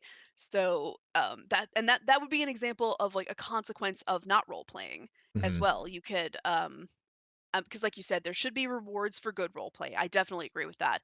And there should also, I think, potentially be rewards for, I mean, I think the only I mean, there is bad role play, but I think in this case, bad role play means lack of role play. hmm yeah, So, a consequence for not role playing. yeah, like maybe you've got a character who's been a real loner the whole campaign because the character, the player just isn't vibing with the other characters, isn't really interacting with them, and maybe, one of the consequences of that could be everybody else gets bonuses to their combat in some way or other, but they don't. And that might not seem fair, but it's like, well, you have an easy way of doing that. Just see if you can try and talk more to the other characters. hmm So I wouldn't necessarily go so far as to say like, yes, pull a character's soul out of their body and make the other characters chase it down with while not knowing anything about where they're going or what they're doing. That I think that happened by accident, but it is funny. it is. Uh, So, I'm we've still not over that, I think it's hilarious. I mean, it's a great situation to be in. It's really funny. Do you have anything more on that? I know I've got a few things, and then we've got a few questions that I definitely want to get to Okay. Yeah, from I'm the done, I audience. wanna hear what you have to say. Okay. Um, Actually, real fast, King Dead brought this up for what GMs can do, saying Mhm. early on, I find a mix of in character and out of character.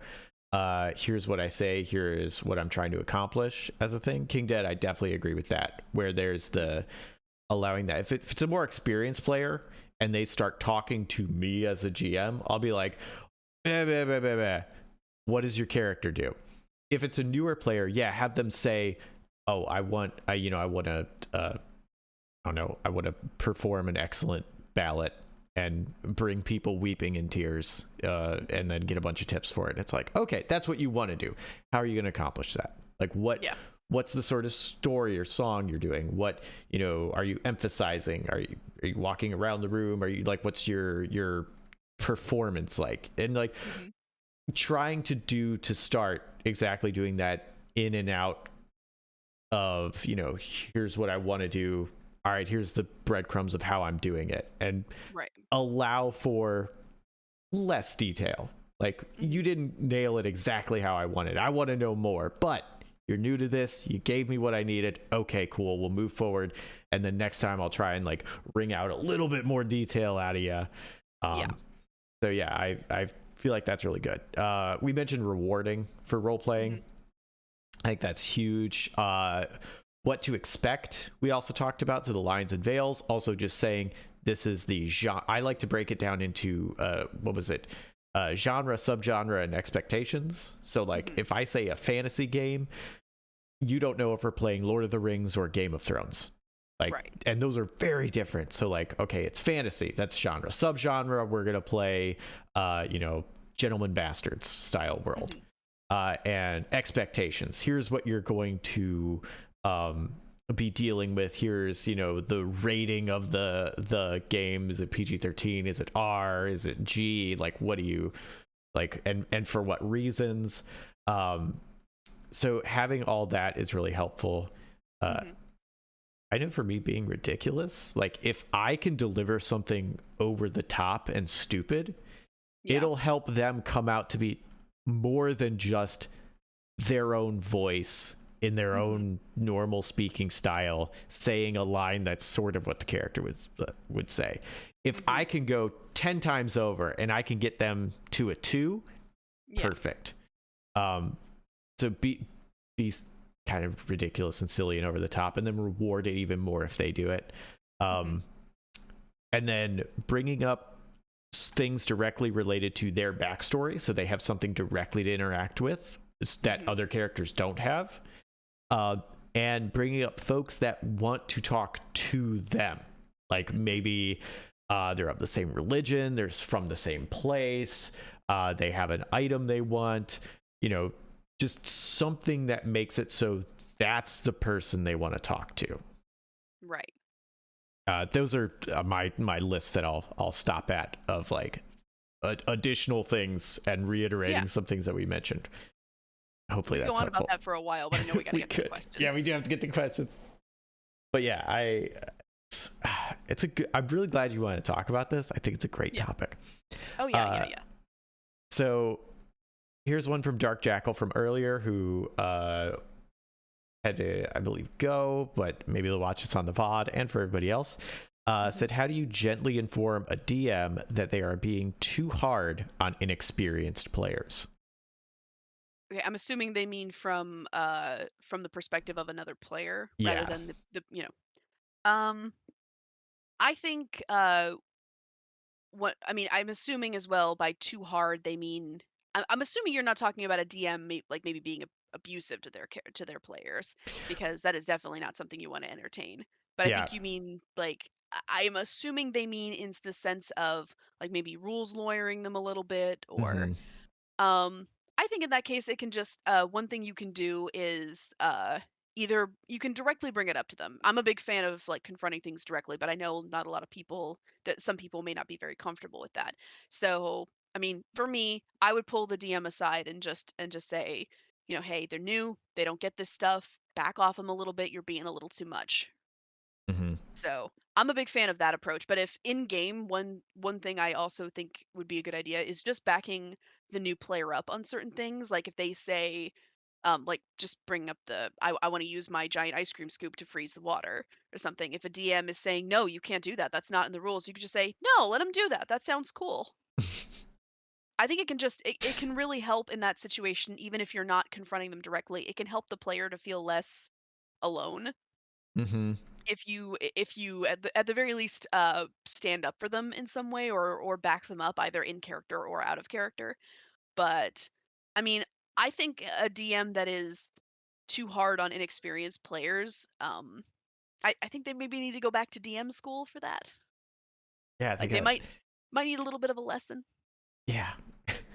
But, everybody makes mistakes, so even if it's just pulling them back a little bit and just even if it's just other players saying something like, "No, let them do that. That sounds interesting." Or, "Tell me," even other players can ask the new players like, "Well, how would you want to approach the situation?" Or, "Tell me what you think about that." I think just paying attention to the new player as well because um if you think the DM is receptive to criticism or advice, then I think absolutely you should bring it up to them directly and say, hey, you're being too hard on them. But if you think for whatever reason they're not going to react well to that, then I think it's better to focus on the inexperienced player than it is the DM.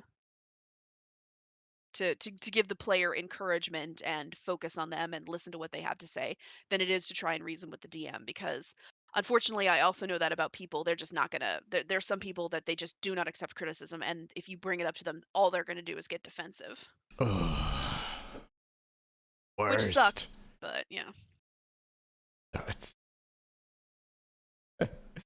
uh yeah, all of that. I definitely 100% first think step one is if you can talk to DM Hmm.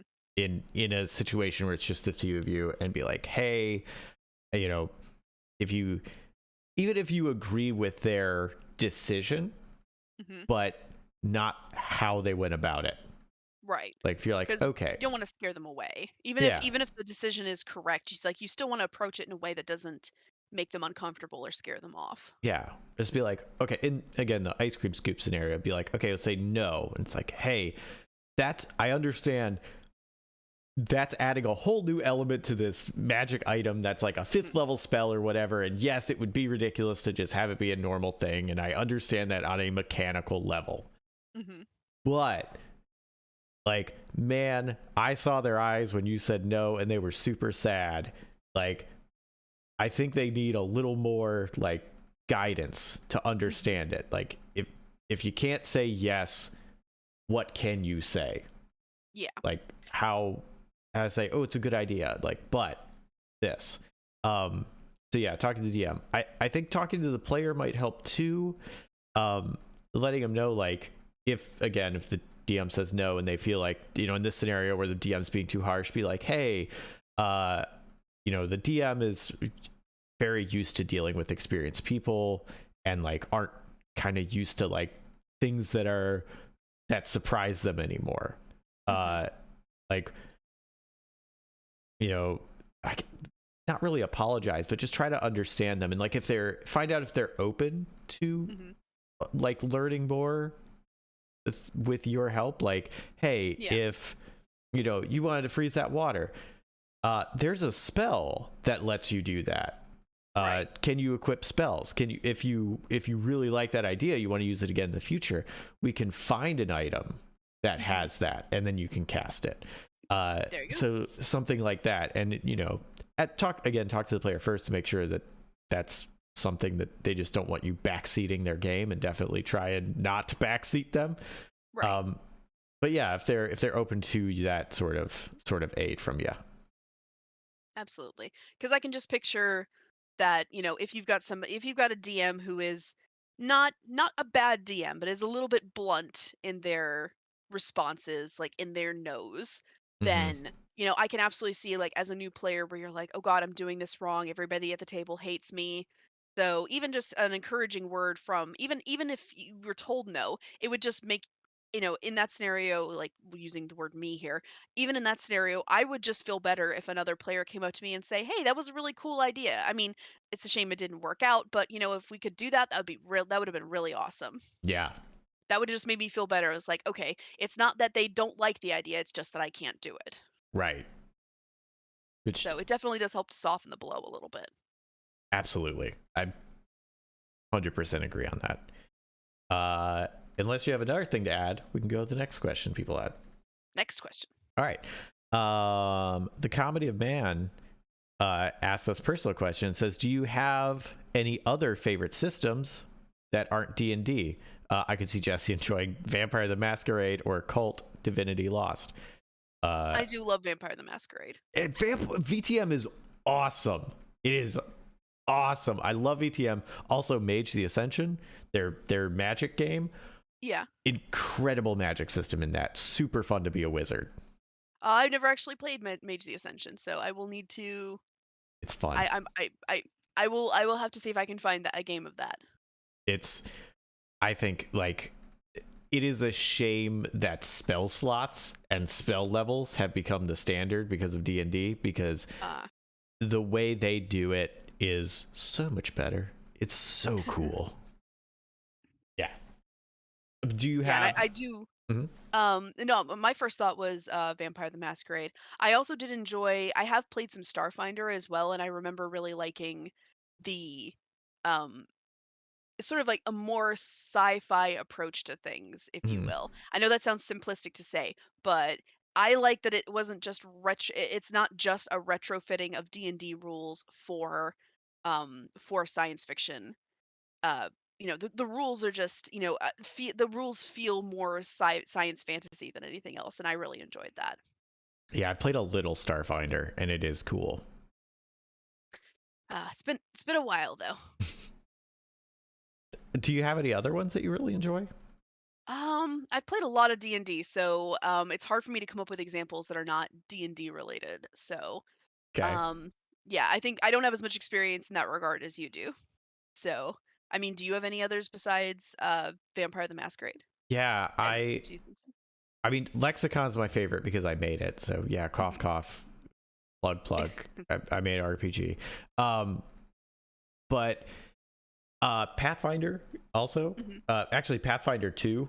If you want to Mhm. do, if you like the sort of combat, the crunchiness of like what 5e is, but Yeah. you want a better system, Pathfinder 2 is that. Like, it's still Mhm. got the hard rules, but is more creative with what you can do with them. Mhm. Um, I really like Savage Worlds. I think that's a Ooh. super fun system. Like, it's fairly light, and the exploding die mechanic, Mhm. uh, and how it works with like leveling means literally anything can be a threat.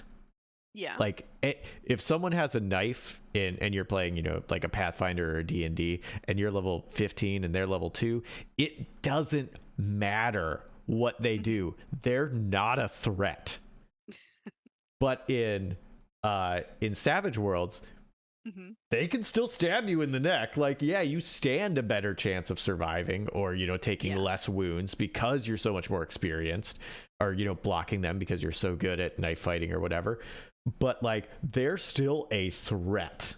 And Mhm. that's really cool. And that's with all situations, not just combat. So like, someone can outmaneuver you in a spaceship. Someone can out class you in a social exchange. There's just so much more variability Mhm. without being incredibly swingy, because it uses less dice, but it Mhm. offers more possibility. Yeah. I can. That almost sounds like the opposite of Vampire the Masquerade. Yeah, VTM is super good. I actually want to play Hunter the Reckoning, like the Hunter I games. I haven't Yeah. played those, and I want to. I haven't played those either. I'd be down. Yeah.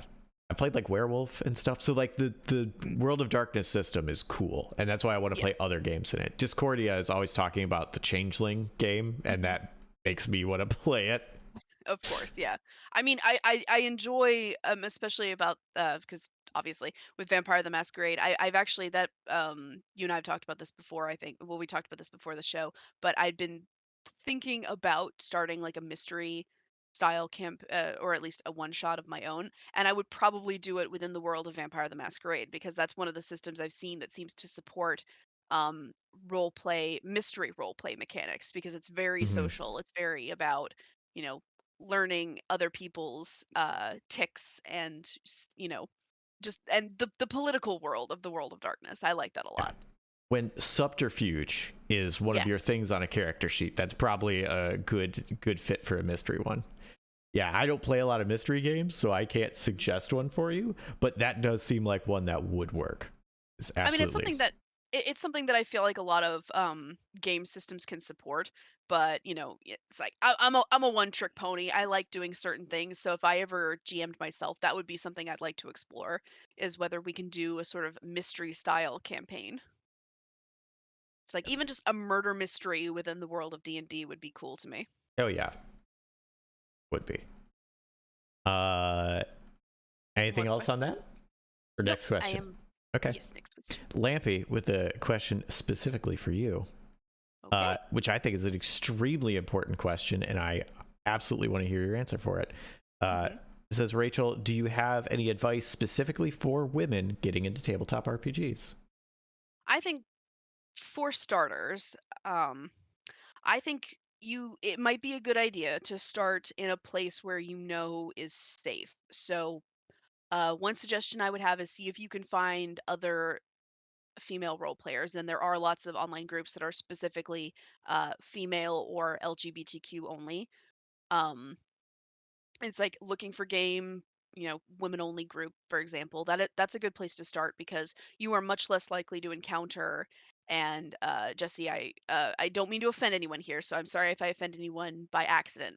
But you're much less likely to encounter a lot of like the toxic male element that is in a lot of RPGs that I've seen. Again, I haven't experienced a lot of this directly because I've done a lot of campaigns with people I know or friends.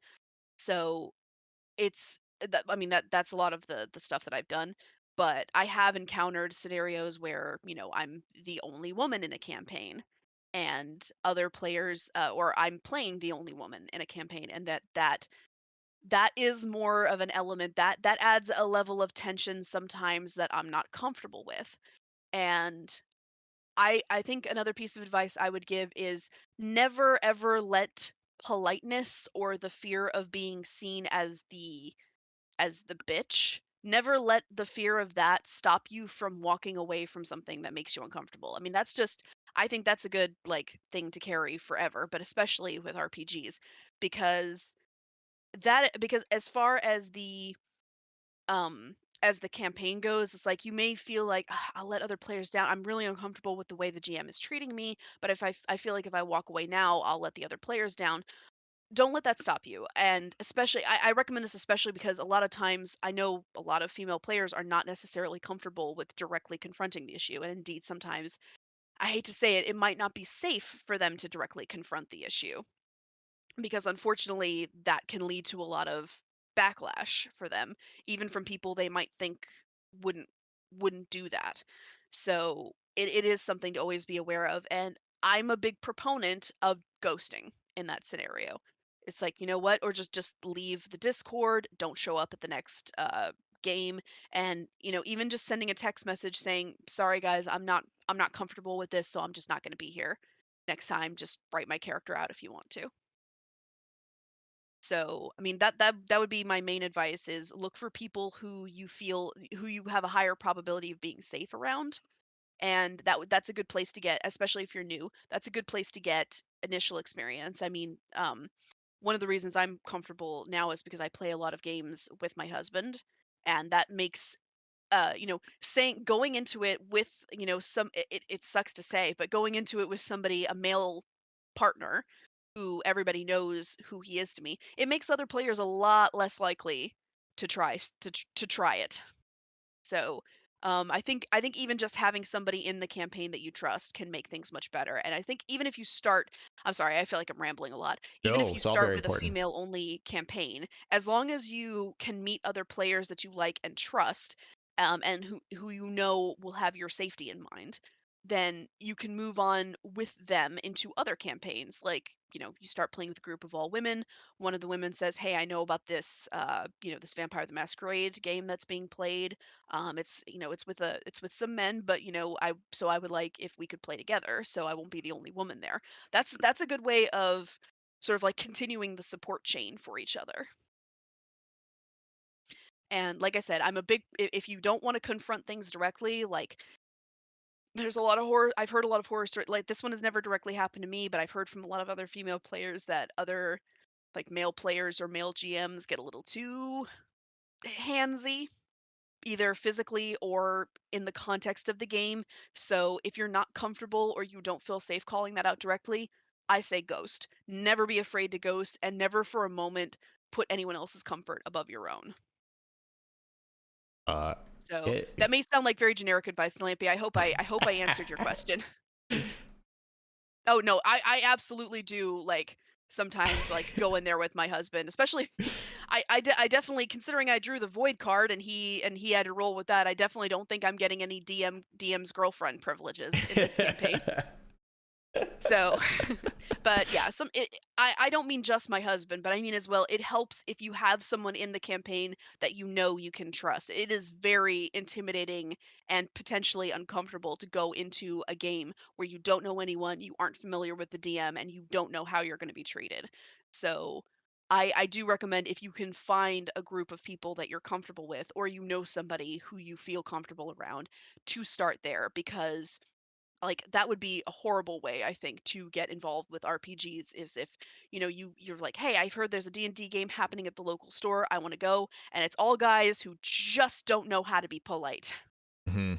Like I can think of no worse way to get into the world than to face that kind of treatment from people that you don't know, and being in a scenario where like, oh, if I leave, I'm going to be disappointing the other players. But yeah, so I that is advice for me is that from me is that, you know, find I'm sorry, I keep repeating myself. Try and find groups that are, dedicated that, have strict rules on safety, either women only groups, LGBTQ friendly groups. See there's plenty of places online where you can find that and, feel the DM out as well, see if they place a high priority on comfort and safety, and if they don't, feel free to ghost. Mhm. So that's my advice, yeah. Totally. Agree with that wholeheartedly and completely. I would say for other people, Mhm. be aware that like if you are white, straight, or at least nobody knows you're not straight, and male, you are going to have a different experience going into an RPG. You are going to walk into it with a lot of things that and not have to deal with a lot of things that people outside of those are going to have to deal with, and that you might not be aware of that. So now you're aware of it, be aware. Like people have to deal with so much crap and it's awful. And Mhm. try to be the best support you can.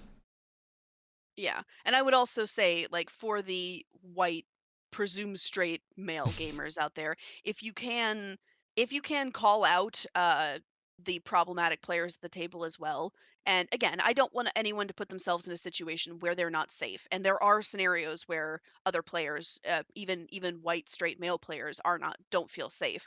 But if you can from from your position as an experienced player or somebody with whom they feel more closely related, if you can call them out, then I say that that's also a thing you can do to help those who are not as help the minorities of the community. Hmm. And I do think women are unfortunately in the minority of players. Yeah. And it's not even oh man, like oh and I feel like a big part of it is like the public facing side. Like the if I go to a place Hmm. this and there's like role playing happening, it's like all dudes. Hmm. But almost every game I've played, like Hmm. that I've known people, like you could easily have half the players be women. Yeah. Like that but because it is a hostile environment a lot of times. That doing it somewhere that isn't a personal game, like, does have its problems for doing that. Yeah. Um, I do think that that like if I can talk a little bit inside baseball, not that I'm hugely involved in like the behind the scenes stuff, but I have actually met Cynthia Williams, who is the is president or CEO? I forget the exact title. Oh, don't come for me, Cynthia. I'm sorry. Uh, yeah, the CEO of the president of Wizards of the Coast, and I have talked, and she is very interested, I think, in from what I've seen, in making the game more inclusive and more accessible to more people, which I thought was a great idea. Because this is no longer just a case of like, okay, everybody meets up at like somebody's house. Like this is like a whole thing now. Like there Hmm. are huge like communities of people who want to who are involved in D&D and Magic the Gathering and all of, Wizards games, and I think it is, appropriate to remind people that you're no longer in that, a bunch of like men gathered in a basement scenario. It's like you Hmm. need to get out of that mindset and realize that, this is something that the whole world wants to get involved in, and Yeah, you have to be open to welcoming them in. absolutely. And it's better because of it. Like, Yeah, exactly. the hobby is better the more people and the more kinds of people are involved in it, and are involved in it, in playing it, that are involved in it, in making it, that are involved in, like, every aspect of it is better when you have more kinds of people involved. Exactly. So that was a thorny topic a little bit, but I'm glad we got a chance to talk about it. Oh yeah, it's an important topic to It discuss. is, Like, yeah. it is very important. I mean, we've skirted around it, but making people comfortable role playing, a lot of it is about making people feel physically and mentally safe Yeah, in to step out of their comfort zone in that way. absolutely. uh we got one more question, Okay. and we got about 9 minutes left, so I bet we can answer it easily in Okay. time, because I feel like our answer is going to be pretty simple and straightforward. Monday asked, how do you get over feeling bad for ditching a bad DM? Um Well, my advice would be to and this is not necessarily D&D specific. This is advice for anybody who's feeling guilty about, ditching somebody in their life who is not good for them. Um Try to imagine like you are like it's not you in that scenario. Like imagine if your friend came to you, like a close friend came to you and told you all of the things that had happened to you as if it were happening to them. Like imagine if a friend came to you and said, "My DM was really like really hard on me and he did something inappropriate with my character that made me really uncomfortable," or something like that. If a friend came to you, what would your advice be to them? And I would say 99 times out of 100, the response would be, you would tell a friend, "Don't worry about it. This is not on you. This is not your fault." So yeah, I would say approach it from that and just imagine like what would you tell a friend who had been through the exact same scenario to get them to stop feeling guilty, which would be, I would think something along the lines of, "It's not your fault. You don't have to feel guilty about it." And so it might help to feel like you're taking the advice from somebody else. It's a really good way to do it. Oh, Like, it's, yeah, it's sometimes just that externalizing, like, or telling a person. I think you might have mentioned this. I was typing a message while you're saying it, but it's even, okay. yeah, if you literally do tell someone and their reaction is, oh my gosh, like, what? Mhm. Then it's like, oh, okay, I guess I am validated in feeling weird about this because Yeah, it's like, someone I'm else. not wrong here, right? Yeah. uh yeah, I look, why would you suffer through, like, a TV show that you don't like? Why would you Yeah. suffer through a book that you're reading, or a game you're playing that you're just not enjoying? Mhm. Don't feel bad. If it's not vibing with you, Mhm. get out. Like, Yeah. there's, I understand, because there is social anxiety, and I feel that too, where it's like, oh Yeah. no, like, all that. And it's not just like, well, don't feel bad, because that doesn't work. uh No. but like, that you The weird answer It helps to is take yourself out of the situation a little bit. it does. And that this is your time. You only Mhm, have so much time on this earth. They only mhm. have so much time on this earth. Spend it doing stuff you like. Like, Exactly, yeah. that's how to get over it, is like, my time's limited and it's worth something, so this isn't fun. Bye. Yeah, and I do think that, I understand that, you feel it might not even necessarily be guilt about ditching the DM. It might be guilt about, the other players, Hmm. who maybe you liked and maybe because in that scenario, I think it'd be very easy to be like, yeah, screw the DM, but you have a lot of the other people that you were playing with. Maybe they're okay, or maybe they're, fun to be around. I think one way you can feel better about it, I think. I always like have that I always think the mantra that you have to keep in your mind is it's just a game. Even if your character left, you are not obligated to keep playing the game just to make everyone else enjoy it more. They will, Yep. the game can still be fun even without you. So, I think that part of like taking away the guilt is also realizing that this is not a life or death situation. You did not abandon, people, on a sinking ship, for Hmm. example. Like metaphorically maybe, but you did not literally abandon other people on a sinking ship. Yeah. And you could definitely, if you just didn't like in this question from Monday, she's saying that she doesn't like the DM. Uh, Mhm. you know, you could tell the other players that, be like, hey, I really wasn't vibing with the DM. You're cool. If you're ever in another game, let me Mhm. know. I'd love to be at a table with you again. Mhm. And that might give you an into another game.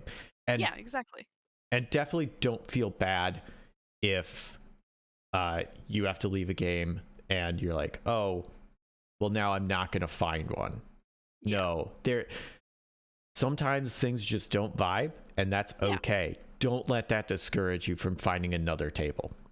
Yeah, exactly. And there's always going to be another DM, Mm. very possibly one who will, the likelihood of you finding a multiple bad DMs in a row, not as high as you might be worrying about. So don't stick with a bad DM just because you're used to them. Don't do the frog and the boiling pot thing. So Absolutely. yeah, I mean it's if you feel and it is a good idea just to reach out to the other players and just say, yeah, this wasn't for me, but hopefully we can play again.